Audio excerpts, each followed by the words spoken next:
merci du coup à Decathlon d'avoir sponsorisé et d'avoir hébergé cet événement. Et merci surtout à Grégory de nous avoir aidé pour l'organisation et d'avoir permis d'être un intermédiaire pour parler à toutes les personnes qui vont venir parler aujourd'hui. Donc on est tous les quatre, on participe à l'association Data Lille. Donc le but c'est d'organiser des événements comme ce soir, donc il y a un rapport avec la data. Donc on recherche activement des speakers, donc si vous travaillez dans la data, que ce soit DataOps, que ce soit du machine learning, du data analyse, etc., n'hésitez pas à nous contacter. On est très friands et on recherche des gens pour parler.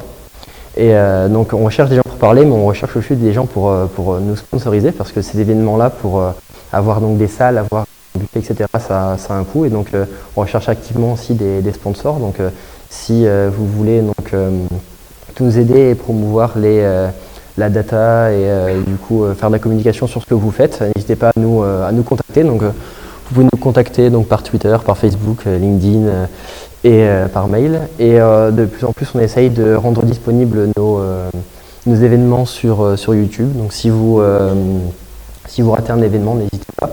Vous pouvez le voir du coup en direct sur YouTube. Donc je pense que j'ai tout dit. Donc je vais vous laisser avec Grégory pour présenter le premier talk de cet événement. Merci.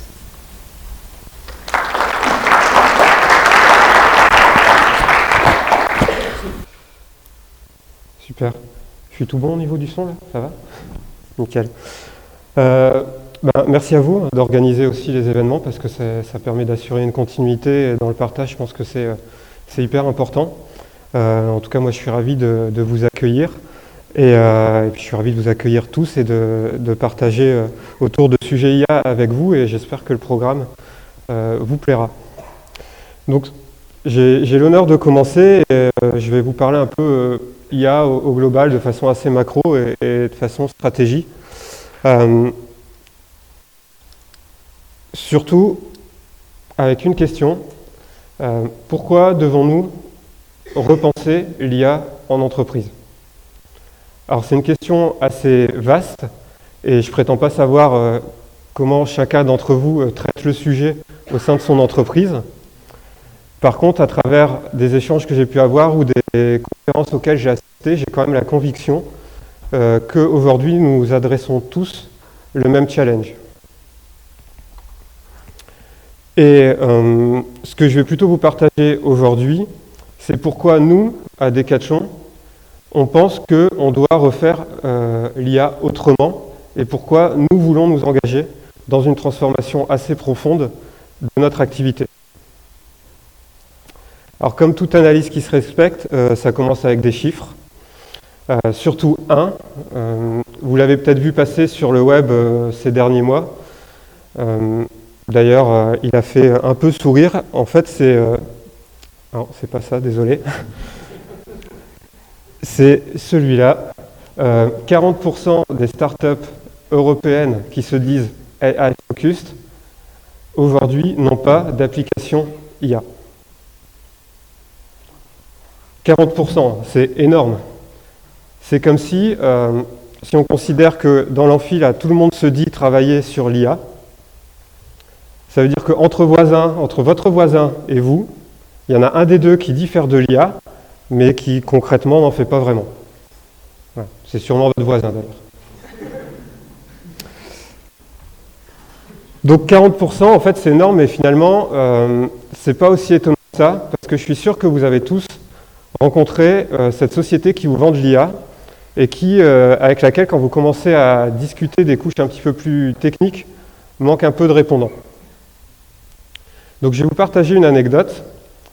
En fin d'année dernière, on travaillait avec Quechua, donc notre marque de randonnée, sur un ensemble de use cases basés sur les UGC, donc les contenus générés par nos utilisateurs. Le point commun de tous ces use cases-là, c'est que ça nécessitait le développement d'une brique d'IA, donc un composant d'IA qui nous permet d'identifier sur les photos comme celle-ci, donc les photos de nos utilisateurs, quels sont les modèles de tente de la marque qui apparaissent. Donc c'est un projet sur lequel on a décidé de travailler en externe. Donc on a fait un appel d'offres. Un certain nombre de sociétés ont répondu et on a décidé d'en recevoir 4 ou 5, je ne sais plus, pour une présentation un petit peu plus détaillée. L'une d'elles, au cours de sa soutenance, finalement déroule la présentation, nous indique que de toute façon, il travaille avec les meilleurs composants et les meilleurs technos IA, donc forcément ça va marcher, on arrivera à reconnaître les tentes assez facilement.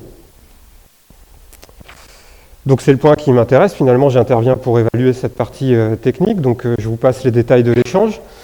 Échange au bout duquel ils avouent finalement utiliser l'API de Google.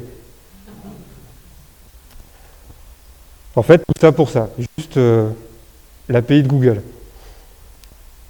Alors, première réaction, un peu à chaud, je me dis, ouais, bah ok, ils font partie des 40% dont on parlait juste avant. Ils vendent de l'IA, mais concrètement, ils n'en font pas vraiment. Ça, c'était la réaction à chaud. Après, avec un peu de recul, je me dis, mais finalement, c'est peut-être eux qui ont raison, en fait. C'est peut-être eux qui ont tout compris. Parce que finalement, l'API Google, c'est peut-être la meilleure façon aujourd'hui de traiter les images. Donc le résultat des soutenances, c'est que en fait, on est parti en POC avec eux. Et moi, sans savoir la partie technique, mais en fait, j'ai complètement appuyé cette décision parce que même si la brique d'IA était assez basique, d'un point de vue global, c'était la solution la plus aboutie. Et finalement, la réussite d'un projet, elle n'est pas toujours dans la profondeur technique des composants, mais plutôt dans la bonne utilisation de ces composants-là. Mais bon, faut quand même qu'on en parle de Google. Parce que eux, ce sont une des réponses à la question pourquoi nous devons repenser l'IA autrement. Google AI, c'est l'entité IA de Google. Ils se sont donné une mission, rendre l'IA disponible à tous. Et du coup, pour faire ça, ils ont commencé à APIser et à rendre disponible via leur offre cloud un certain nombre de services d'IA automatisés. Alors, je parle de Google et comme je ne veux pas faire de jaloux, je vais parler d'Amazon. Amazon, donc la baseline AWS sur le machine learning, mettre le machine learning à la portée de tous les développeurs. Donc, ce qui veut dire qu'aujourd'hui, Google, Amazon et les autres grands acteurs du digital, ils investissent des milliards de dollars sur l'IA depuis plusieurs années. Ils rachètent les startups les plus prometteuses, ils embauchent aussi, ils recrutent les chercheurs des instituts de recherche. Je pense que nos amis de l'INRIA pourront témoigner là-dessus. Et en fait, ils vont avancer sur la démocratisation de l'IA. Je vous invite juste 2 minutes à réfléchir et à mettre en balance l'investissement que vous avez mis sur l'IA dans votre entreprise comparé à l'investissement que mettent aujourd'hui les géants du digital.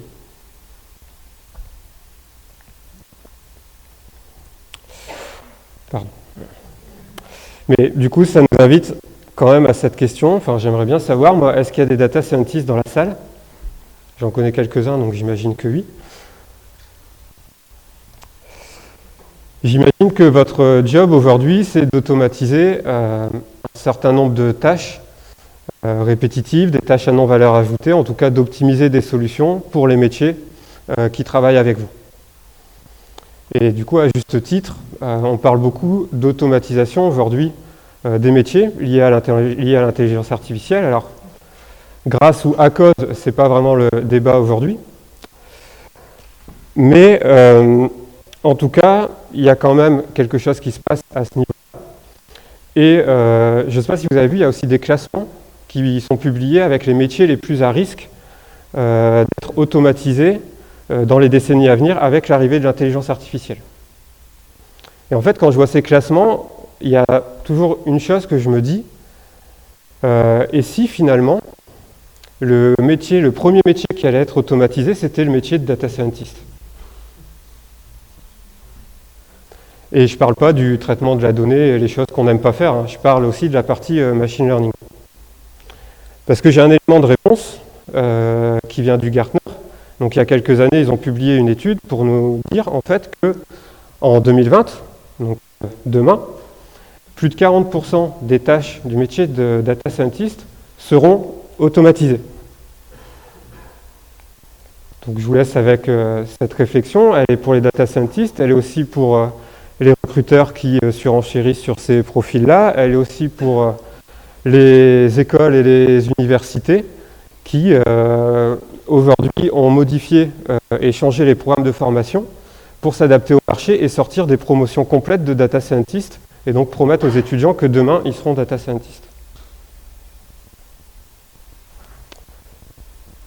Revenons-en à notre question qui est pourquoi devons-nous repenser l'IA en entreprise.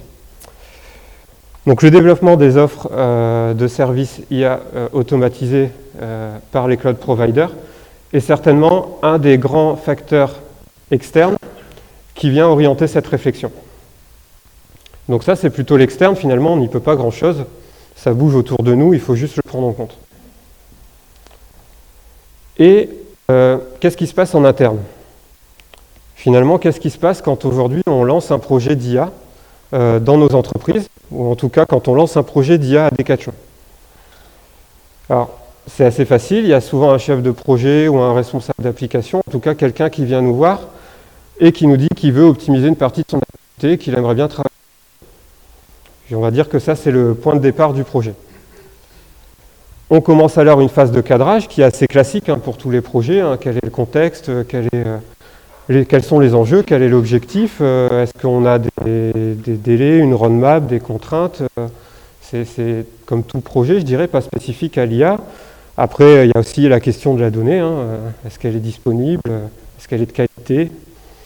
Voilà, j'en passe. En tout cas, on se pose pas mal de questions. On colle aussi beaucoup de post-it pour faire plaisir à nos Scrum Masters pendant cette phase-là.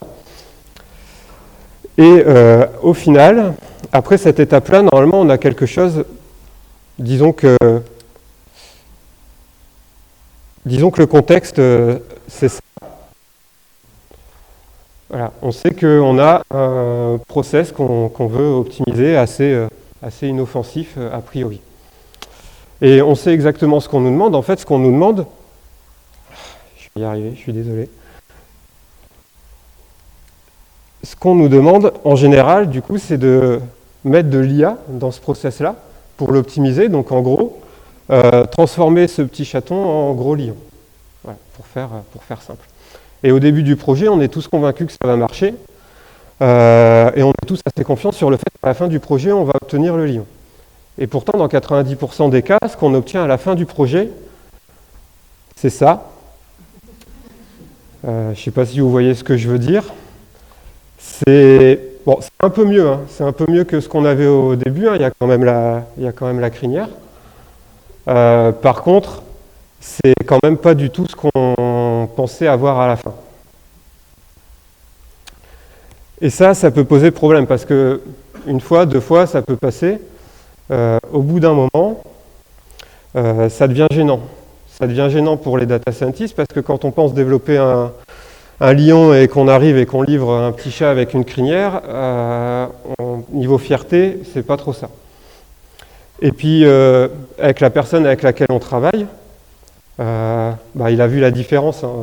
Il peut quand même être, à juste titre, un peu sceptique sur ce qu'on lui a livré. Alors ça peut faire sourire, mais en fait, c'est un vrai problème, parce que c'est un vrai frein à l'adoption de l'IA en entreprise. Concrètement, si on voulait obtenir ça dès le début, en fait, on n'a pas besoin de l'IA. Ce qu'on fait, un peu de bon sens, de l'expertise métier, de la data analyse, et ça suffit à optimiser notre process initial.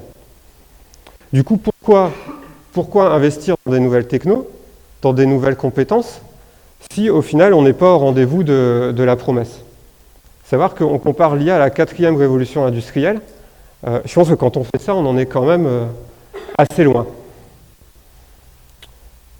Du coup, qu'est-ce qui explique cette différence entre ce qu'on pourrait faire et ce qu'on fait réellement? En fait, quand on fait ça, on fait ce qu'on appelle de l'IA inside. C'est-à-dire qu'on met l'IA au service d'un process ou d'un projet existant. C'est une approche à laquelle on a beaucoup cru à Decathlon cette année au point de positionner nos data scientists directement dans les équipes métiers. Mais ce dont on ne s'est pas rendu compte, c'est qu'en faisant ça, on faisait une hypothèse, c'est que le process, il est tel qu'il est, on ne peut pas le changer. Le rôle du data scientist, c'est d'optimiser ce process-là sous contrainte. Donc, le data scientist, il est embarqué dans un projet avec un timing qui est des fois imposé et souvent très serré, donc il fait des choix pour pouvoir livrer. Il a des données qui ne sont pas forcément celles qu'il attendait au début, donc il refait des choix toujours pour pouvoir livrer. Bref, on accumule comme ça les contraintes une par une et au final, on livre ce petit chaton avec une criée. Alors, finalement, pourquoi nous devons repenser l'IA en entreprise?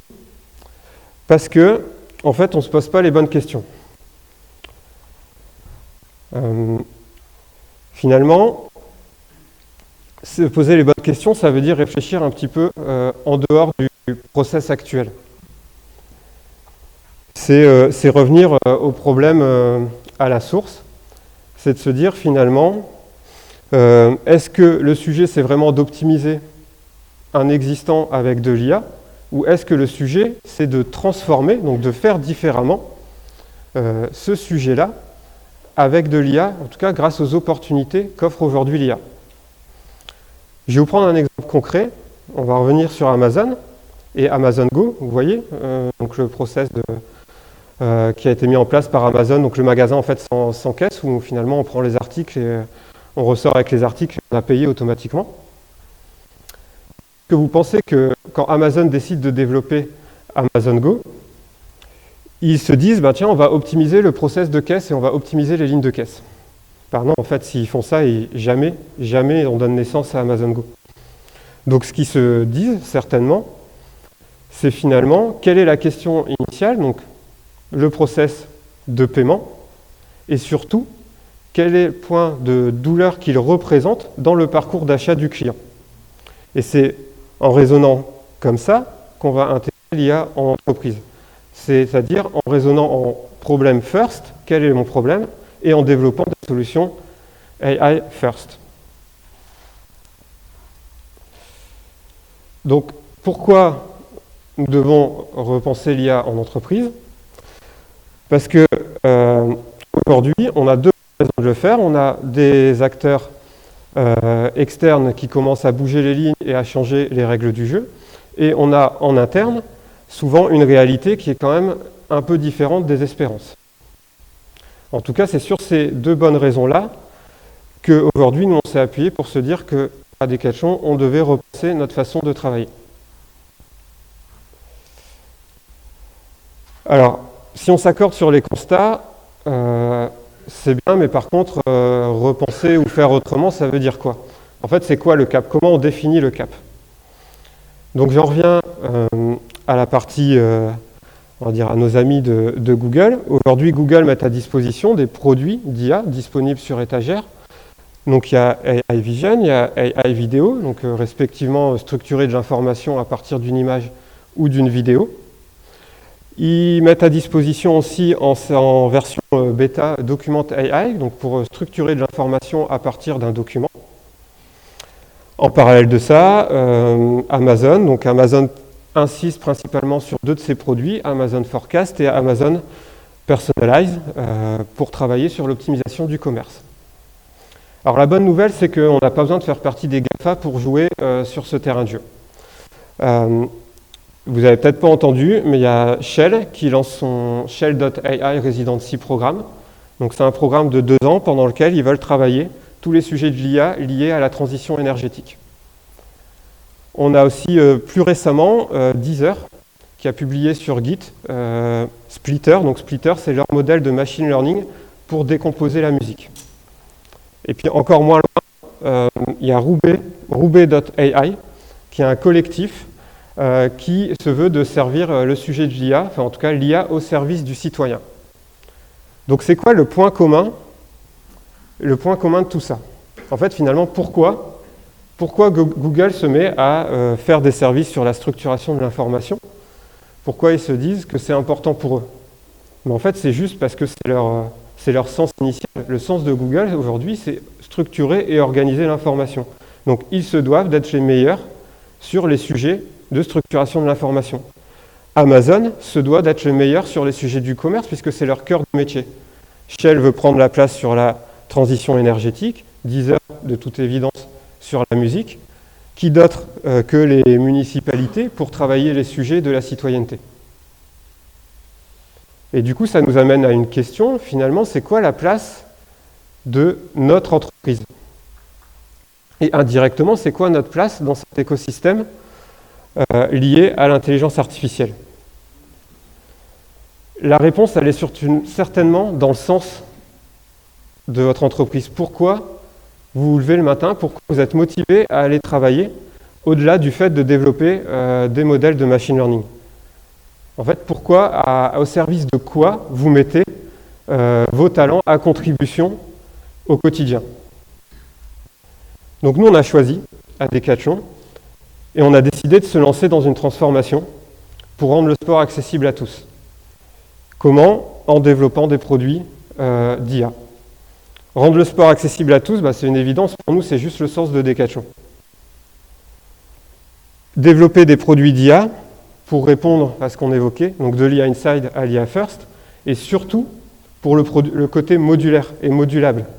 Comment on peut profiter de l'écosystème d'IA, comment demain on peut profiter des solutions de Google, d'Amazon, de Deezer, de Roubaix pour adresser au mieux nos sujets d'IA, et qu'est-ce que nous, Decathlon, on a à apporter dans cet écosystème de produits sur l'intelligence artificielle.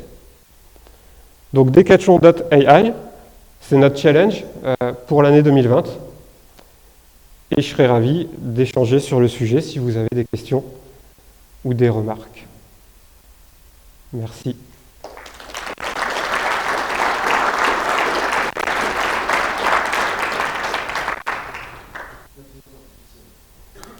Alors, du coup, je répète pour le micro, donc est-ce qu'on va continuer à utiliser des solutions éditeurs ou est-ce qu'on va créer nos propres outils? En fait, la réponse, ça sera les deux.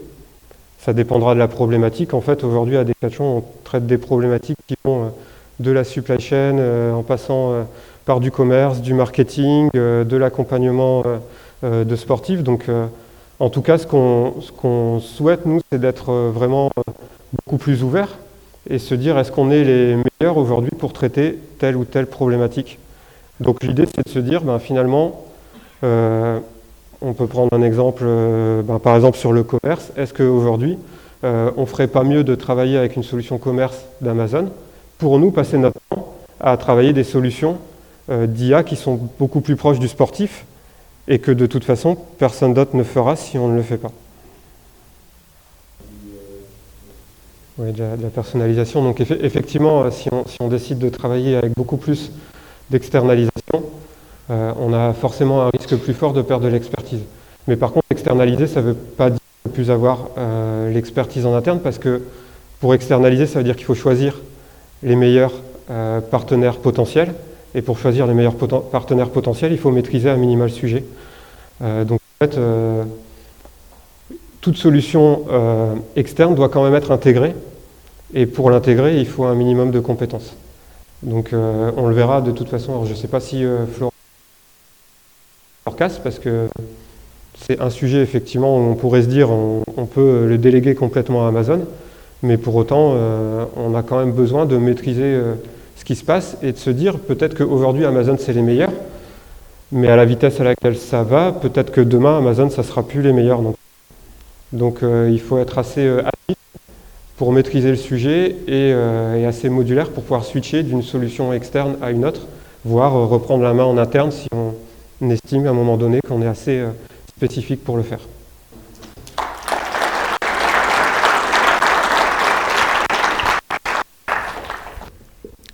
Ok. Bonsoir à tous. Une image de montagne pour commencer, parce qu'on va vous raconter une petite histoire. C'est l'histoire d'une cordée de data scientists, de data engineers et de data analysts qui s'attaque au mont Forecast.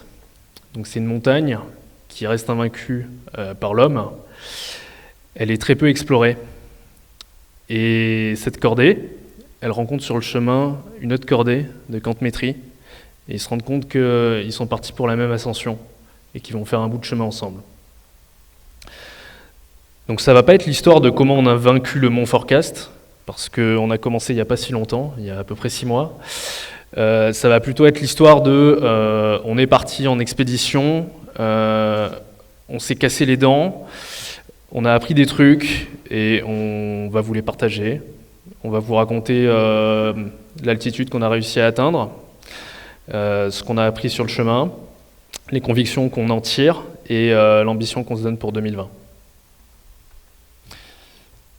Donc pour se présenter rapidement, donc moi c'est Florent, je suis tech lead dans l'équipe Forecast, donc dédiée au Forecast chez Decathlon. Et tu fais comme ça. C'est pas évident. Bonsoir à tous. Donc moi c'est Guillaume Char, je suis data scientist chez Quantmetry et je m'occupe particulièrement en fait de tout ce qui est expertise time series. Donc sur les sujets forecast et détection d'anomalies dans les time series. Et l'idée de la présentation de ce soir, c'était de vous partager également nos retours d'expérience et le bout de chemin comme l'a dit Florent, qu'on fait ensemble avec Decathlon. Ouais, alors avec Guillaume, on s'entend bien parce qu'on a un point commun, c'est qu'on a une équipe dédiée au forecast. Alors pourquoi on a décidé d'avoir une équipe dédiée au forecast, là où beaucoup de grandes entreprises travaillent avec des centres de services qui traitent un petit peu tous les sujets de l'entreprise. En fait, c'est parti d'un constat qu'on a fait en 2018. Pardon. Donc, on avait un problème, et j'ai profité d'avoir une grande salle remplie pour faire un petit sondage. Donc en 2018, est-ce que ceux qui ont fait des POC d'IA peuvent lever la main, s'il vous plaît? Ok. Et gardez la main en l'air, ceux qui ont mis en production de l'IA. Bien joué, bravo. Voilà. Donc c'est pas évident, c'est quelque chose que tout le monde a vécu. Et l'idée de monter une équipe dédiée sur le forecast, ça a été une de nos réponses pour vaincre cette difficulté. Effectivement, industrialiser, c'est une difficulté en soi, mais faire un projet de forecast, il y a d'autres difficultés. En particulier donc, dans le contexte retail de Decathlon, où il y a beaucoup de produits dont on cherche à prévoir le volume de vente, il y a une question de passage à l'échelle et du choix de l'architecture qui est capitale à se poser au démarrage en fait, quand on se lance dans une aventure de forecast. On va aussi avoir affaire à des données manquantes avec des valeurs extrêmes, parfois de pics de vente qu'il faut pouvoir expliquer. Dont on ne connaît pas forcément l'explication, parce que ça peut être lié à des événements dont on n'a pas trace en fait. L'intégration de données météo aussi, avec des horizons de forecast, plus vous allez chercher à forecaster sur un horizon lointain, plus votre forecast météorologique va être mauvais, donc la qualité de ce régresseur externe, c'est aussi quelque chose à prendre en compte. Quand on parle aussi de choix de modèle, on a toujours tendance à se dire voilà, je vais essayer d'avoir le modèle le plus performant, mais c'est vrai que pour une mise en production, c'est intéressant de se poser la question de la complexité, parce qu'un modèle complexe, c'est un modèle qui a un fort coût de run, qu'il va falloir suivre donc en fonction des contraintes de budget que vous avez, ça peut être un frein. Intéressant aussi dans les projets de forecast, c'est la boucle de rétroaction. Enfin, dans tous les projets d'IA en fait, où vous interagissez avec des clients, par exemple en banque, quand vous essayez de capter des clients qui vont partir, au fur et à mesure, si vous avez un très très bon modèle, il n'y a plus de clients qui partent. Parce que vous les détectez tous en avance et du coup ils ne partent plus, quoi. Voilà. Donc on peut dire que votre modèle est mauvais, mais en fait non, c'est l'action qui est faite sur ces clients suite à la prévision au modèle d'IA est très très bonne, quoi. Donc ça change la donne. Autre chose qui est très très intéressant, c'est d'essayer de... Nous on est des data scientists, donc on parle en métriques statistiques, RMSE, MAPE, etc. quand on parle de forecast. Mais c'est intéressant de traduire cette métrique statistique, de faire l'effort de le traduire en euros, en temps gagné, de discuter avec les business de combien ça peut leur faire gagner. Enfin, il y a un autre point, c'est quand on met en production, tout de suite, en fait, on peut se rendre compte que le modèle, au début, il a des bonnes perfs, on est content, et puis au fur et à mesure, les comportements des clients changent, et en série temporelle, particulièrement en forecast, la stationnarité, c'est une condition indispensable, en fait, pour faire des forecasts de qualité. Et du coup, vous avez des données qui changent, donc vous avez des performances qui commencent à baisser. Donc se pose la question de la gestion de cycle de vie des modèles et de la dérive des modèles. Et puis enfin, pour embarquer les métiers, une fois que vous avez fait votre forecast, vous allez aller le présenter, par exemple, si c'est de la prévision de vente, à votre prévisionniste en supply chain, tout ça, ou à vos acheteurs. Et vous allez devoir pouvoir expliquer en fait comment a été calculée cette prévision. C'est bien de pouvoir intégrer une brique d'intelligibilité, d'explicabilité à vos forecasts pour qu'ils aient confiance en fait dans cette prévision et qu'ils puissent utiliser finalement ce résultat, puisqu'un bon forecast, c'est avant tout un forecast qui est utilisé par le métier. C'est encore à moi.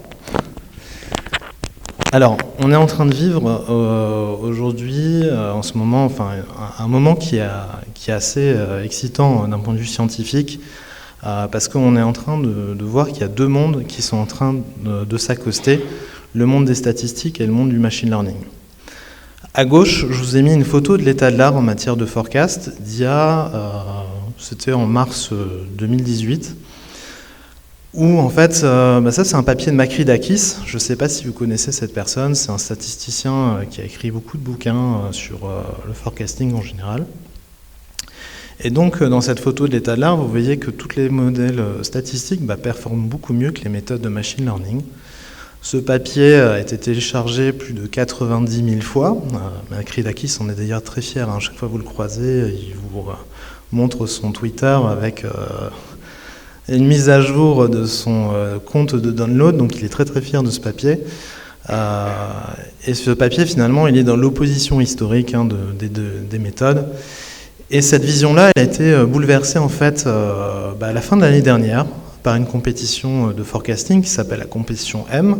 C'était la 4e édition, ça fait 45 ans qu'elle existe, donc historiquement elle tourne tous les 10 ans. Là maintenant le rythme va un petit peu s'accélérer. Et le grand enseignement de cette compétition, c'est que finalement la méthode gagnante, c'est une méthode hybride qui a été développée par Slavek Smil, qui est un data scientist chez Uber Technologies, et qui a en fait intégré des paramètres de lissage exponentiel dans un réseau de neurones récurrents. Et cette approche gagnante, elle a dépassé avec un ordre de magnitude significatif les autres approches qui étaient soit des combinaisons des benchmarks de modèles statistiques, soit des modèles de machine learning. À noter que dans cette compétition, les modèles de machine learning purs n'ont pas bien performé, donc c'est conforme à la vision de 2018, mais que la deuxième approche gagnante, la numéro 2 en fait au classement, c'est une combinaison apprise par un modèle de machine learning de différents forecasts de modèles statistiques. Donc hyper intéressant de voir cette complémentarité dans les approches. Et finalement, c'est un petit peu là où aujourd'hui va l'état de l'art dans la vision qu'il faut hybrider les deux méthodes.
col de la performance humaine.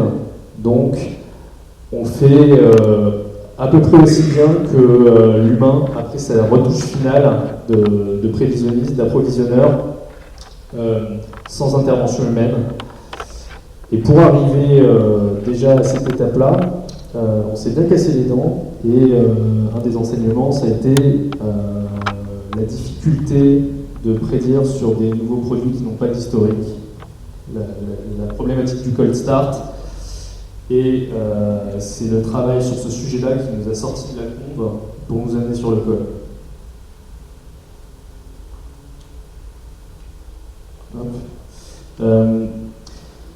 Qu'est-ce qu'on a appris sur le chemin? Une première idée, moi, que j'avais envie de partager, c'est le benchmark. À tout prix, le plus tôt possible.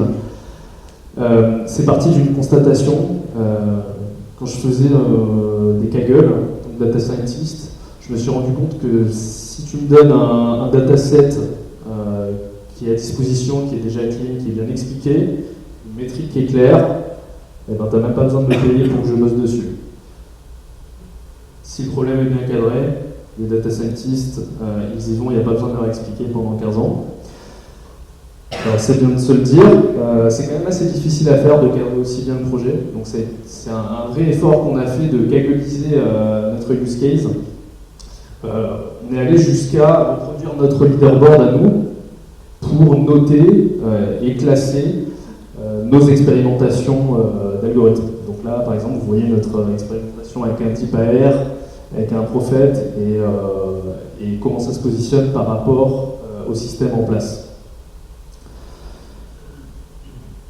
Donc ça, c'est très bien pour savoir où on en est. Et là aussi, où on a fait un gros investissement, c'est dans la visualisation du détail, donc de rentrer ensuite comprendre pourquoi mon modèle il n'est pas bon. Est-ce que c'est sur les produits saisonniers? Est-ce que c'est sur les chaussettes, la raquette de tennis? Comment je peux l'améliorer? Est-ce que je dois travailler ma reconstruction d'historique? Est-ce que je dois mieux tuner mes modèles? Et ça, avoir investi dans cette interface de visualisation, ça fait que le data scientist, il voit tout de suite ce qui se passe, il sent avec les mains pourquoi son algo ne performe pas. Et il apprend et il améliore son algorithme beaucoup plus vite. Ce qui est bien aussi avec ça, c'est que l'analyse d'erreur, on la sort du bureau des data scientists et on peut la mettre dans les mains des gens du métier. Et les gens du métier ils vont me dire « Non mais là sur cette chaussette, de toute façon tu n'avais pas la promotion que j'ai faite, tu pouvais pas savoir, tu n'avais pas vu cette rupture de stock. » Et donc là on intègre, on arrive à capter l'intelligence du métier beaucoup plus rapidement en mettant dans les mains du métier. C'est aussi un très bon outil pour communiquer et persuader le client interne, le métier, que ça marche bien. Parce que si je lui dis que j'ai réduit son WAP de 3%, il va dire oui, je te fais confiance, mais il ne sera jamais vraiment convaincu. Il a besoin de voir ce que ça fait, lui, sur sa raquette de tennis qu'il connaît par cœur, parce que ça fait 3 ans qu'il la suit.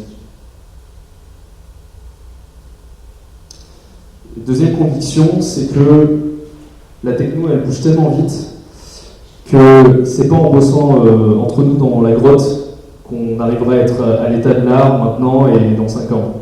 Et donc plutôt qu'une équipe, on essaie de construire un écosystème, quelque chose qui soit ouvert sur l'extérieur, donc se faire accompagner. Et puis là, sur la fin de cette année, on va organiser un mini challenge sur notre benchmark et tous les gens qui ont une expertise sur le forecast à l'extérieur, des startups, mais aussi des produits comme Amazon Forecast, et ben on les teste, on les passe dans notre benchmark et on regarde où ils sont. Donc là, ça répond peut-être aussi à la question de tout à l'heure, c'est que maintenant on peut prendre une décision sur Amazon Forecast au moins en sachant de combien de pourcents on parle. Voilà, donc cette idée que savoir se faire accompagner ou acheter des composants, acheter des solutions pour avancer plus vite, ok, mais combien? Et là, c'est le benchmark qui répond à cette question.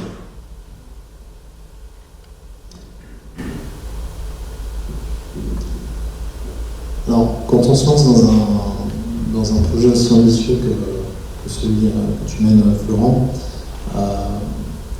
il y a certains points d'attention à avoir et je voulais partager un peu les conditions de Quantimétrie là-dessus, sur l'industrialisation, faire du forecast à l'échelle. Premier enseignement, moi-même en tant que data scientist, j'ai vécu sur un projet, je vais vous raconter un peu cette histoire, elle est très intéressante, vous me direz dans les questions. C'est que finalement le choix de méthodologie projet il est hyper important dès le départ. Il faut savoir ce qu'on cherche à faire. Est-ce qu'on cherche à explorer, faire un projet qui est très exploratoire et répondre à une question scientifique ou à démontrer que c'est possible de faire quelque chose? Ou est-ce que finalement, comme par exemple du forecast de remplissage de chambres de thème, vous savez que la compétition est faite, il y a des papiers, ça fait des années qu'il y a des modèles pour faire du forecasting d'occupation. Du coup, est-ce que ça sert de faire un POC ou est-ce qu'il ne faut pas se poser la question de comment en fait démarrer mon projet pour qu'il aille plus rapidement en production? Parce que donc le vécu, c'est que vous démarrez un POC, on vous donne les données sur 5 hôtels, 2-3 ans d'historique, super, tout va bien. Là, vous faites un choix de modélisation. Vous faites un choix de modélisation qui n'est pas forcément adapté quand vous allez passer en phase d'industrialisation. On vous dit, tiens, on va les 5000. Si j'avais les 5000 de départ, j'aurais fait un choix de modèle qui est différent. Donc, en fait, la question de se poser au début de projet, c'est la volumétrie, l'horizon que vous voulez prédire. Est-ce que c'est juste dans 10 jours? Est-ce que c'est la séquence de maintenant jusqu'à dans 10 jours, ou tous les jours? Et puis quel impact ça va avoir sur le coût de run, sur la gestion du cycle de vie des modèles, si vous multipliez les modèles. À ce propos, je voulais juste vous faire le sponsoring la pub d'un livre blanc qu'on vient de publier, qui est téléchargeable sur la gestion du cycle de vie des modèles. Vous pouvez le télécharger sur le site de Quantimétrie. Et donc sur les défis de l'année prochaine, en fait, une vision qu'on partage avec Florent, effectivement, quand on regarde les tableaux, en fait, on se rend compte que ces académiques et ces GAFA qui sont en train de se rencontrer et d'accoster, finalement, ils ont ouvert une voie. Et nous, on a envie un peu de suivre leurs traces pour essayer d'aller plus haut et essayer d'atteindre le sommet du bon forecast. Et pour ça, il y a plusieurs axes. Effectivement, c'est de regarder les prédictions probabilistes, avoir les intervalles de confiance qui sont associés aux prédictions, puisque avoir l'incertitude autour d'un forecast, ça vous permet de mieux décider, en fait, mieux gérer le risque. On vient d'écrire un article qui vient d'être publié aujourd'hui sur notre blog, donc vous pouvez avoir, si vous voulez en savoir plus sur les prévisions probabilistes. Ensuite, comme le disait Florent tout à l'heure, des approches hiérarchiques, comment réconcilier en fait des forecasts qui sont à différentes mailles. Si je fais un forecast sur le chiffre d'affaires d'un magasin, et que je fais des forecasts sur les chiffres d'affaires des rayons de ce magasin, il faut que ça sonne, sinon lequel je crois. Donc pour ça, pour essayer de gagner des points de performance, on est convaincu qu'il faut s'inspirer des méthodes statistiques et de les coupler à des méthodes de machine learning ou de deep learning pour aller plus loin en performance. Et enfin, comme on disait précédemment, définir une métrique orientée business, ROI, c'est hyper important pour faire certains choix de modélisation. Vous pouvez créer des métriques et des fonctions de coût qui sont très asymétriques en fonction justement du ROI ou de contraintes métiers. Vous pouvez les intégrer dans vos fonctions objectifs. Voilà, j'espère que ce sera un retour d'expérience utile qui suscitera des réactions. En tout cas, quand on parle d'écosystème, c'est vraiment une volonté de créer une communauté de gens qui, comme nous, s'intéressent au sujet du forecast, parce que pour l'instant, c'est assez peu structuré. Donc, n'hésitez pas. Et puis si vous avez des questions, on vous écoute.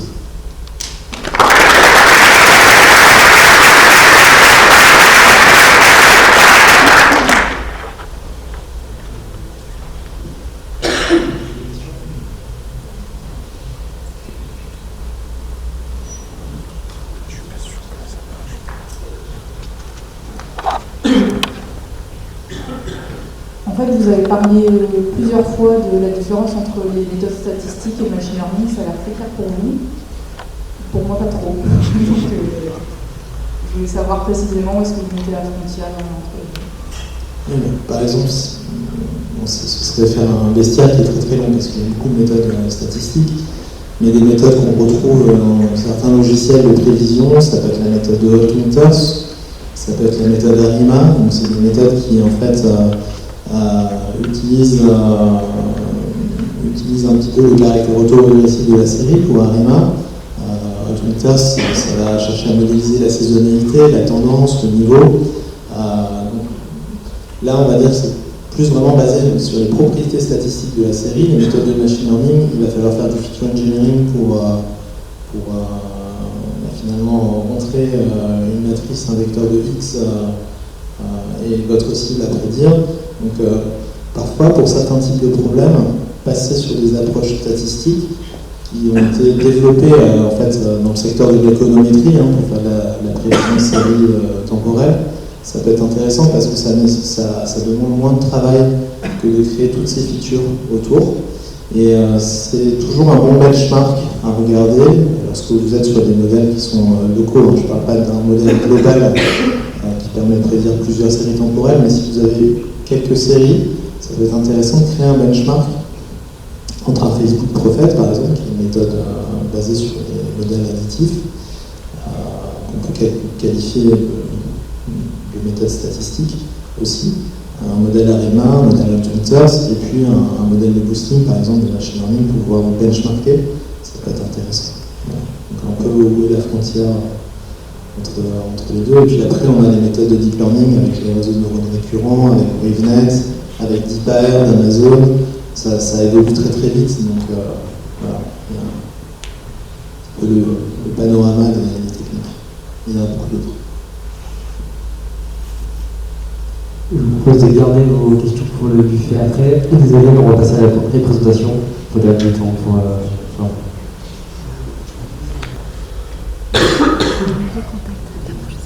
Bonsoir à tous. Je m'appelle Laurie Barbarin, je travaille au centre de recherche INRIA de Lille.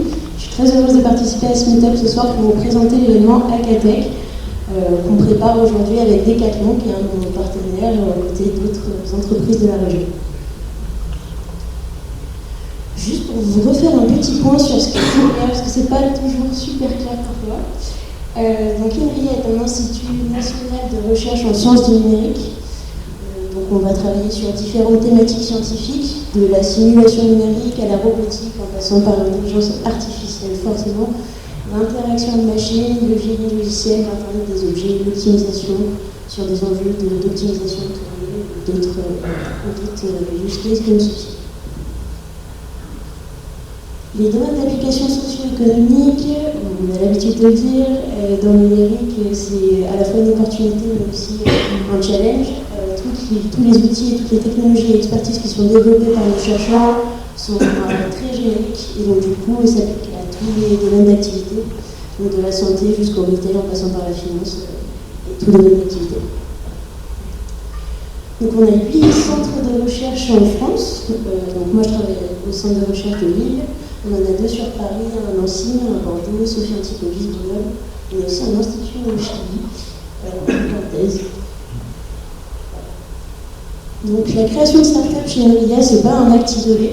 On crée des start-up depuis plus de 30 ans, ça fait plus de 50 ans que l'institut de recherche existe, notamment Vekia et plus récemment Diagrams Technologies qui sont dans la salle, on va faire un petit coucou après. Gotha Jouer que vous connaissez sûrement, donc des applications dans la santé, dans le retail, dans l'industrie, dans la banque et l'assurance pour collectif qui est des nouvelles start-up. L'ambition d'INRIA, c'est d'accompagner 100 projets de start-up par an, donc sur l'ensemble des instituts de recherche. Et dans le cadre de cette démarche, je vais vous présenter du coup l'événement Hackatech. Donc l'Hackatech, qu'est-ce que c'est? L'objectif de ce Hackatech, qui est donc à la croisée entre un start-up week-end et un hackathon technologique, c'est de réunir 150 participants autour des technologies et expertises développées par INRIA pour créer des projets de start-up. L'idée, ça va être d'aller prouver la faisabilité technique du projet. Donc, vous serez épaulé par des scientifiques de l'Institut de recherche et des partenaires académiques. Et on s'appuie aussi sur des problématiques business proposées par des grands groupes, dont Decathlon et d'autres partenaires qui sont aujourd'hui à nos côtés pour cet événement. Donc, le Hackatech, ça se passera du 5 au 7 mars 2020. On a voulu faire ça du jeudi soir au samedi soir parce qu'on est un peu marre des événements qui durent du vendredi au dimanche soir. Donc vous pourrez vous reposer le dimanche en toute sérénité. Ça se passera à la CCI de Lille. Il y a vraiment un événement central parce qu'aujourd'hui on a un institut national et certains participants viendront de Paris ou des provinces. Et donc voilà, c'est un événement assez conséquent en tout cas pour l'Institut, qui participe à la fois à la sensibilisation de nos scientifiques à l'entrepreneuriat et aussi à la vulgarisation de nos technologies. Aujourd'hui, on a un fort enjeu là-dessus qui est de sortir les technologies des labos. Donc la baseline de l'événement, c'est vraiment de venir hacker les technologies géniales autour de porteurs de projets de l'écosystème, autour d'experts métiers comme il y a chez Decathlon ou dans d'autres entreprises qui sont partenaires aujourd'hui de l'événement. Donc l'événement sera forcément basé sur la deep tech numérique. Aujourd'hui, c'est le différenciateur numéro 1 de tout Startup Weekend et hackathon qui doivent se passer dans la région ou en France plus globalement partout. Donc c'est un des premiers événements de ce style, en tout cas on n'en a pas recensé d'autres et c'est assez compliqué pour nous parce qu'on n'a pas d'éléments de comparaison. Donc du coup, c'est basé sur les technologies et expertises. Aujourd'hui, on en a recensé, donc on a 15 équipes de recherche, on a recensé à peu près 30 à 35 technologies et expertises qu'on a vulgarisées, mis sous forme de fiches avec des éléments business pour comprendre les enjeux de chacune des technologies et expertises. Vous aurez donc un support scientifique, c'est aussi un des gros différenciateurs. Les chercheurs seront là pour vous épauler pendant les 54 heures. Je pense qu'ils prendront des pauses pour dormir quand même. Mais du coup, ils seront vraiment référents scientifiques auprès des équipes pour vous expliquer les enjeux de chacune des technos, pouvoir les prendre en main. Vous aurez aussi des ingénieurs qui travaillent avec nous aux côtés des équipes de recherche et au sein du service innovation, qui seront là pour vous épauler et vous aider à comprendre la technologie et à pouvoir la réutiliser et se la réapproprier. Au niveau de l'innovation, c'est pas toujours simple de comprendre et de décoder les technologies et expertises qui sortent des équipes. On en est pleinement conscient. C'est le job du service duquel je fais partie, qui est le service innovation. Donc on sera là aussi pour faire la transition et la traduction entre l'équipe de recherche et les enjeux business pour ceux qui ne parlent pas forcément technique. Voilà. Donc les deux portes d'entrée, les challenges partenaires. Donc ça va être des challenges qu'on va proposer, on a déjà dit, soit par Decathlon, soit par d'autres de nos partenaires entreprises, qui sont soit des grands groupes, soit des ETI de la région assez connus. Soit un challenge où le porteur de projet va décider tout seul de sa problématique et proposer un projet autour d'une technologie ou expertise développée par l'IA. À part les porteurs de projet, n'importe qui peut venir participer et rejoindre une équipe qui sera présélectionnée avant le sprint de 54 heures qui se passera donc du 5 au 7 mars. Les profils des étudiants, sans grande surprise, il y aura forcément des étudiants et des alumni. Là, ça va être des étudiants qui sont directement formés par nos enseignants-chercheurs, par exemple, de Polytechnique, de l'école centrale ou autre. Mais aussi des profils plutôt business avec des étudiants d'école de commerce et des alumni. Donc là, on a des partenariats avec des écoles de commerce de la région. Des profils entrepreneurs plutôt spécialisés comme à la image, plutôt généralistes type numérique et agritech, et d'autres incubateurs de la région de l'Ouest, mais aussi de Paris. Des profils expertise métier qu'on va aller chercher directement chez nos partenaires rencontres et également dans des clusters type le Picom ou autre. La petite timeline, vous voyez qu'il y a différentes étapes lors de cet événement.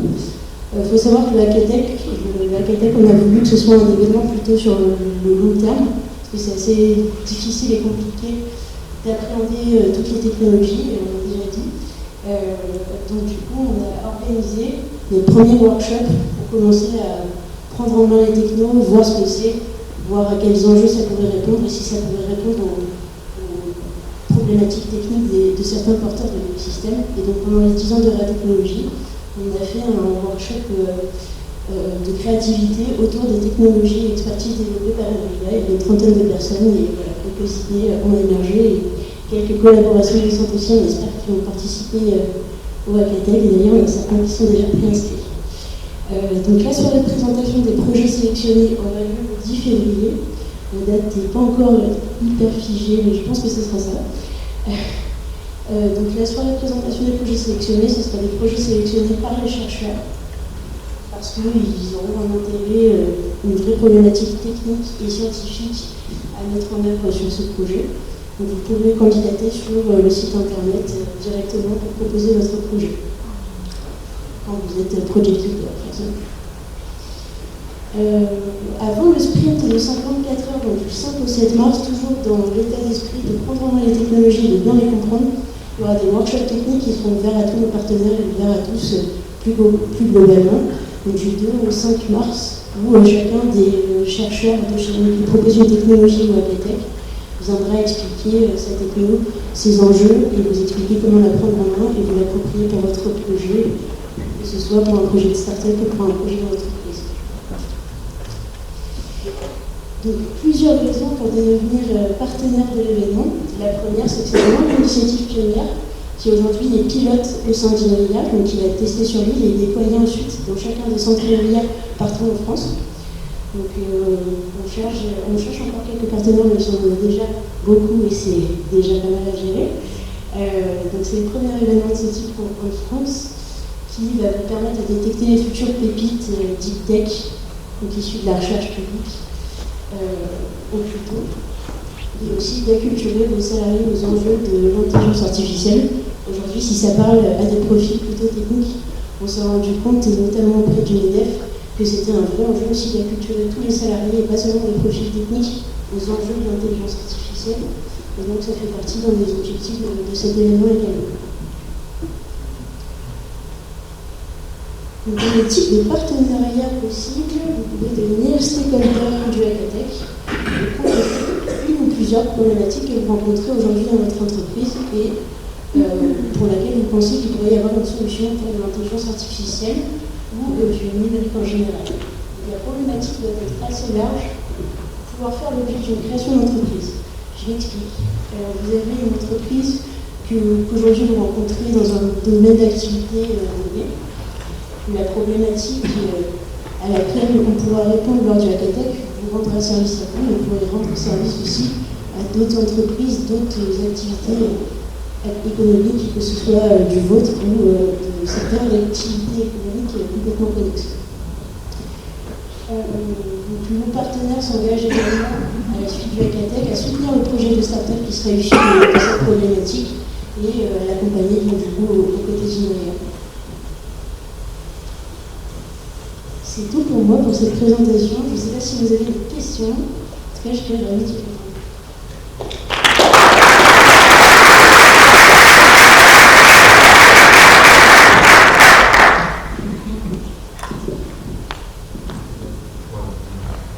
Des questions? On pourra parler autour d'un verso. Je voulais savoir, est-ce que cette initiative elle va être développée en dehors de Lille sur les autres centres Innovia partout en France? Donc le pilote sera à Lille en mars et normalement pour octobre de l'année 2020, elle sera déployée à Bordeaux et ensuite dans tous les centres Innovia. C'est le projet. Du coup, on va encore applaudir Laurie.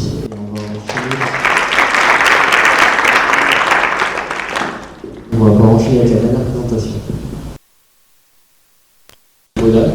Donc c'est une équipe qui est spécialisée en statistique. Et la grande spécialité de l'équipe, c'est que la classification non supervisée, ou le clustering, de cette équipe est sortie une technologie, donc la technologie Wixcomp, qui va être présente au Akatech organisé par Innovia en mars.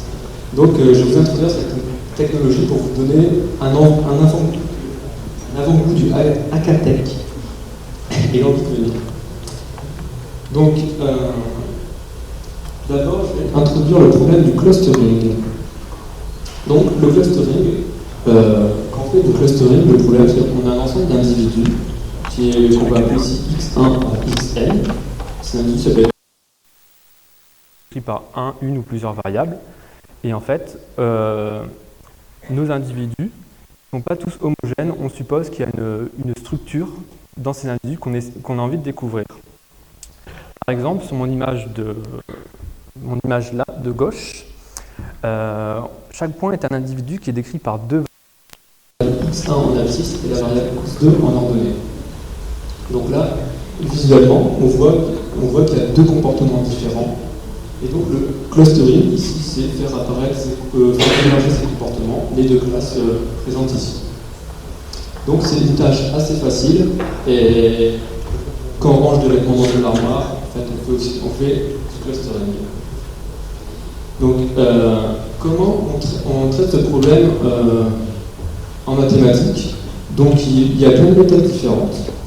Il va y avoir des méthodes de classification hiérarchique qui génèrent des arbres de ce type-là. Donc c'est très utilisé dans tout ce qui est biologie. Parce qu'on a l'organisation en hiérarchie, en groupe, les groupes sont décomposés en sous-groupes, c'est très utile. Cette méthode, si vous avez fait un master de statistiques, je pense que vous avez tous vu cette méthode. Sinon, c'était pas un bon master de statistiques, sûrement. La méthode classique, c'est les Cummings. Nous, pour la technologie Mixcomp, en fait, on va utiliser une méthode qui s'appelle les modèles de mélange, qui sont basés sur des lois de probabilité. Donc, le clustering, pourquoi on l'utilise en analyse statistique? Donc, on va l'utiliser pour des tâches exploratoires, pour essayer de comprendre la population de notre base de données. On peut aussi l'utiliser pour faire du pré-processing. Nos données, au lieu d'appliquer un modèle directement, un modèle prédictif sur l'ensemble des données, on segmente notre population et on apprend un modèle sur chaque population qui est un peu plus homogène. Donc il y a plein d'applications. Typiquement en marketing, faire une segmentation clientèle, c'est la première application du clustering.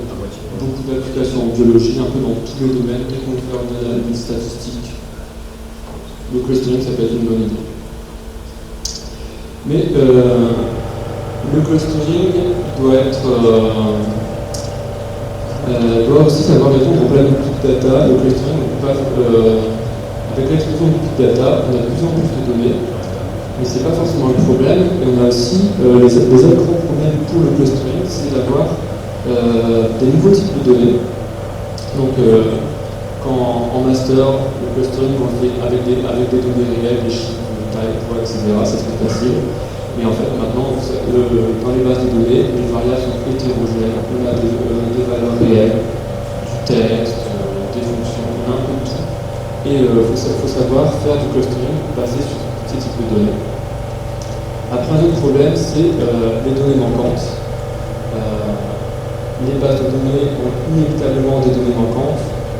Quand on a des bases de données clients, les clients ne vont pas renseigner tous les champs.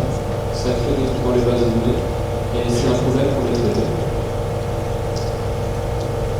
Donc, une petite illustration pour la variété de données qu'on peut trouver. Par exemple, ici, j'ai un individu, Homer Simpson. Je peux le décrire par tout un ensemble de variables qui ont tous un type très différent. Donc, par exemple, si on s'intéresse au statut marital de quelqu'un, donc il va être marié, divorcé, célibataire, veuf. Et ça, on va appeler ça une donnée catégorielle. C'est un mot qu'on doit sélectionner parmi un ensemble de données. On peut trouver des données entières comme le nombre d'enfants, et des données réelles comme la taille ou le poids. Parfois, ça peut être manquant. Donc ici, par exemple, pour Homer, on a le poids manquant. Après, on peut trouver ces trois types de données, c'est des types qu'on rencontre sont bien connus par les gens. Mais on peut tomber sur des types de données beaucoup plus complexes, qui sont plus rares et plus compliquées à traiter. Comme par exemple des données de ce qu'on va appeler des données de rang. En fait, ça va être, on donne à quelqu'un des objets attribués selon un ordre de préférence par exemple. Donc ici c'était les boissons. Donc ça peut avoir pas mal d'applications en marketing sur des retours consommateurs. L'entreprise présente des produits, quels produits, on leur demande de placer les produits selon leur ordre de préférence. Un autre grand problème, c'est les données fonctionnelles. Maintenant, il y a plein de... par exemple, dans l'industrie, on met des capteurs partout. Ça enregistre en continu, ça crée une courbe. Et en fait, on ne traite pas chaque point séparément, on veut traiter la courbe dans son entièreté. Donc ça s'appelle une donnée fonctionnelle. C'est une donnée très complexe à traiter. Donc, faut que, pour être efficace à notre époque, les méthodes de clustering doivent savoir gérer ces problèmes. Et pour gérer ces problèmes, en fait, l'équipe de recherche mondiale s'est tourné vers les modèles de mélange. Donc, l'idée des modèles de mélange, c'est d'utiliser des voies de probabilité. Donc, faut dire, on va supposer qu'en fait nos individus suivent une certaine voie de probabilité, mais au lieu de dire que tous les individus suivent la même loi de probabilité, c'est-à-dire qu'il y a des groupes d'individus qui suivent des voies qui suivent la même voie mais avec des paramètres différents. Donc typiquement sur le dessin ici qu'on a vu tout à l'heure, j'ai mis en fait deux voies gaussiennes. Tous les deux c'est des lois gaussiennes, mais c'est pas les mêmes paramètres, c'est pas les mêmes paramètres de moyenne et de matrice de variance covariance. Et tout l'enjeu des modèles de mélange ici, ça va être d'estimer ces paramètres. Donc les modèles de mélange vont savoir traiter tout type de données, donc on arrive à mettre une bonne distribution dessus. Et donc c'est le grand avantage de cette formulation. On va pouvoir gérer tout type de données. On va pouvoir gérer facilement les données manquantes avec les propriétés des lois de distribution.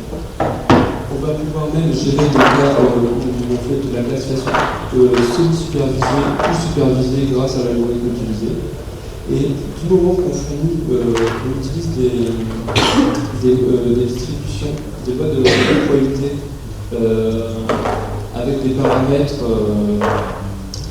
il faut que j'essaie de le dire en français, les résultats vont être très très interprétables. Par exemple, une loi gaussienne, c'est une moyenne écartée des paramètres, ça parle à tout le monde.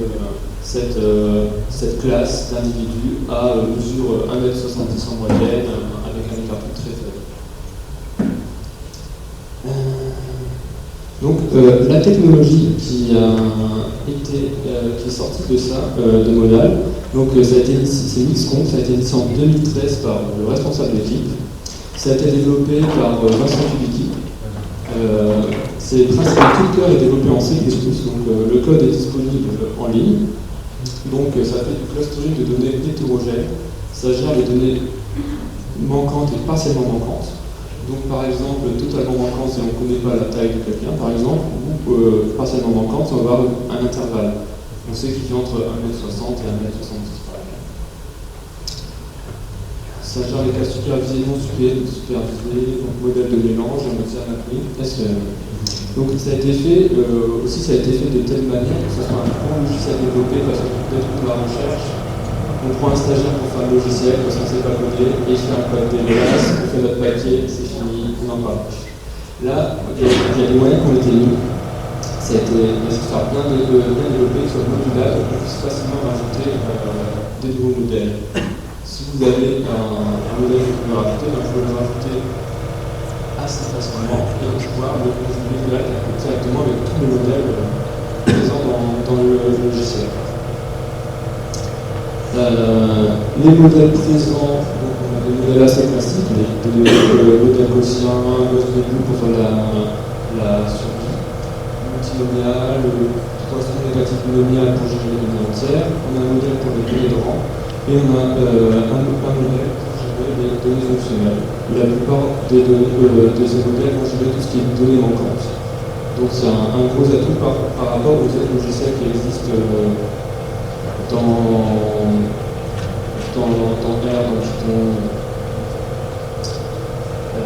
Justement, le logiciel qui est développé en C++, on l'a interfacé en R, parce que c'est le langage principal des chercheurs en statistique. Et on travaille aussi sur une interface Python, parce que Python c'est en train de monter en flèche un peu partout. Et on a beaucoup mis l'accent aussi sur l'interprétation et la visualisation des résultats. Quand on a beaucoup de données, quand vous avez une classe où des individus sont décrits par des centaines de variables, des milliers de variables, comment on interprète ces classes, comment on lui fait une carte d'identité. Et en fait, donc, dans Modal, on a travaillé justement à faire des critères pour nous dire quelles variables il faut regarder en priorité, pour faire des cartes d'identité assez rapidement des classes, pour pouvoir interpréter facilement. Voilà. Donc Mixconf, on l'a utilisé sur des vrais problèmes, ça ne reste pas que dans la recherche, on l'a déjà utilisé avec des entreprises. donc dans différents domaines, Decathlon dans l'industrie avec Alstom, ArcelorMittal, on l'a utilisé dans la vente avec Rouge-Gorge, avec Odebank, donc un peu dans tous les domaines. Et donc il sera bientôt, peut-être avec vous au Aquatech, on verra. Donc je vais vous montrer une petite application. Donc c'est une application avec Alstom. Donc Alstom, leur problème, c'était sur les aiguillages ferroviaires. Ils ont des capteurs sur les hauteurs des aiguillages ferroviaires et qui enregistrent différentes informations quand une manœuvre est effectuée sur les aiguillages. Donc ils enregistrent notamment la puissance consommée. Et donc eux, ce qu'ils voulaient savoir, c'est est-ce que justement en regardant cette puissance consommée durant les manœuvres, on déduire l'état de santé de l'aiguillage. Donc pour ça, ils ont généré un jeu de données en contexte. Donc là sur le graphe, vous avez une visualisation de ces données. Donc une courbe, ça correspond à une manœuvre faite sur un aiguillage. En axis, vous avez le temps, donc ici c'est 10 secondes. Et en ordonnée, vous avez la puissance électrique consommée. Donc là, visuellement, on voit qu'il y a des profils différents. Et en fait, il y a des profils différents, notamment parce qu'ils ont généré eux-mêmes des problèmes sur l'aiguillage. Donc ils ont généré ici 3 problèmes différents, donc des problèmes de friction des conducteurs, ils ont mis des obstacles sur la voie, ils ont dévissé des écrous, ils ont fait des manœuvres sur un aiguillage champ. Donc l'idée c'était, est-ce qu'on peut traiter directement ces données fonctionnelles pour prédire l'état de santé? Car actuellement, ce que faisait Alstom, c'était les données étaient fonctionnelles étaient trop complexes, ils ne savaient pas les traiter. En fait, eux, ils extrayaient des destructeurs. Les ingénieurs qui se connaissaient extrayaient des destructeurs. C'est-à-dire, regarder, par exemple, la moyenne entre 5 et 7 secondes, c'était un destructeur. Et Alstom voulait se passer de ça parce que ça crée un biais. En fait, les ingénieurs ils croient savoir ce qu'il faut chercher, et donc ils mettent ok, je laisse ce destructeur pour capter ça, ce destructeur pour capter cela. Ils vont peut-être louper des choses qu'ils ne connaissent pas. Donc Alstom voulait éviter ça et voulait traiter directement ce problème, ces données fonctionnelles. Et donc nous, on a pu utiliser notre logiciel directement sur ces données. Donc l'idée c'était de destiner la distribution jointe entre la consommation électrique et le stress. Donc ça, on l'a fait avec nous. Qu'est-ce qu'on a on a obtenu à la fin en résultat 85% de bonnes prédictions avec la méthode sur les données fonctionnelles.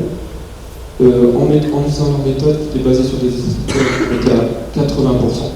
Donc on a amélioré de 5%. On a gagné 5 points sur la prédiction. On a obtenu grâce aux classes, en fait, on a obtenu des profils typiques. On a obtenu des profils typiques qu'on a pu associer à différents problèmes. Donc, par exemple, ici sur la courbe en vert, en fait, on a découvert qu'elle était c'était un profil typique de problème de friction. Et on a découvert différents profils typiques pour chaque type de problème. Ça, c'était une première approche qu'on avait faite. Après, on a retravaillé en utilisant plus le clustering comme étape de pré-processing et on a atteint 93-94% de bonne prédiction. Donc, voilà. En conclusion, donc, l'Xcomp ça fait donc du clustering pour des données hétérogènes partiellement manquantes. C'est développé depuis plusieurs années et c'est pas mal maturé. Donc c'est disponible, le logiciel est disponible en ligne sur le CRAN, donc le dépôt officiel de R. Ça a été utilisé en collaboration avec différents groupes d'entreprises et ça a été utilisé durant le Aquatech. pourrez le découvrir au workshop juste avant le Hackatech. Mixcomp est aussi transféré à une start-up par l'IA, donc Diagramme Technologie, donc start-up dont j'aide le développement et qui recrute, si j'ai peut-être si peut être intéressé. Et pour le futur, un article de recherche, parce qu'on aime bien valoriser ce qu'on fait avec des articles, ça fait des citations. Passer à Python, rajouter des nouveaux modèles et traiter des problèmes, d'autres problèmes tels que le co-clustering, donc faire de la qualification simultanée des individus et des colonnes. Donc voilà, merci de votre attention.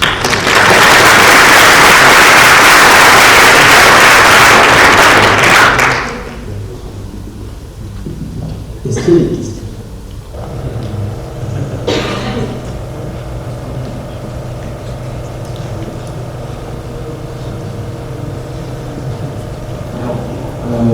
Qu'est-ce qui...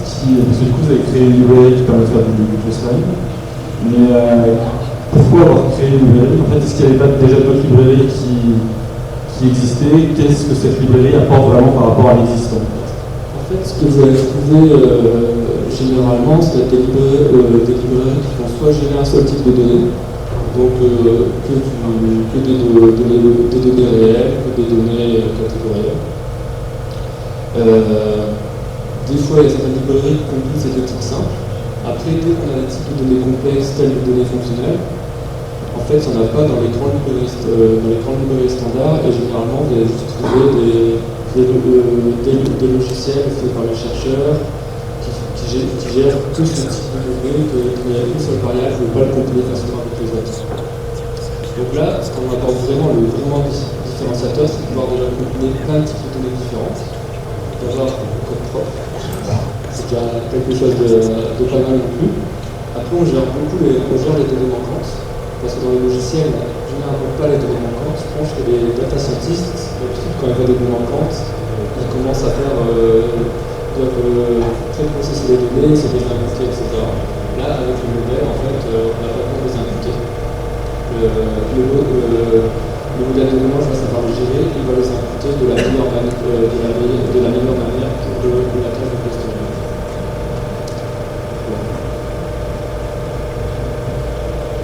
Merci Quentin pour ta présentation. J'ai deux petites questions pour toi.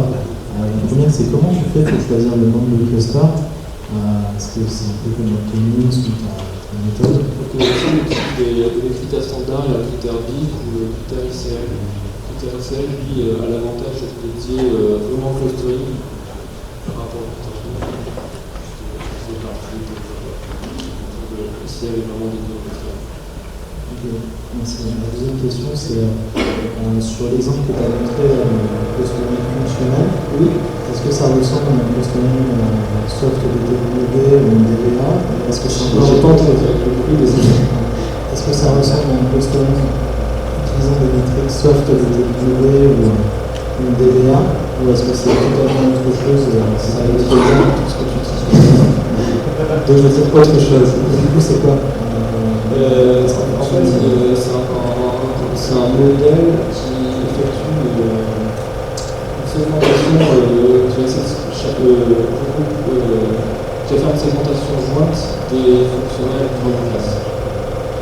Donc en fait, on dit ok, les cycles en gros sont décomposés en un certain nombre de sous-signaux, et chaque sous-signaux, en fait, c'est une droite, c'est un polynôme de degré de 3, etc. Et nous, on va chercher la meilleure segmentation sous ces contraintes-là.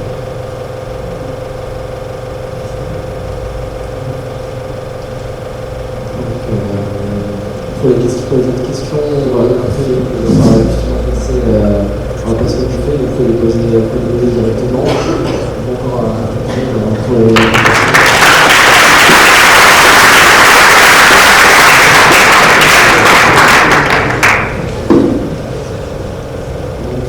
c'était la dernière présentation, donc je vous remercie d'avoir suivi.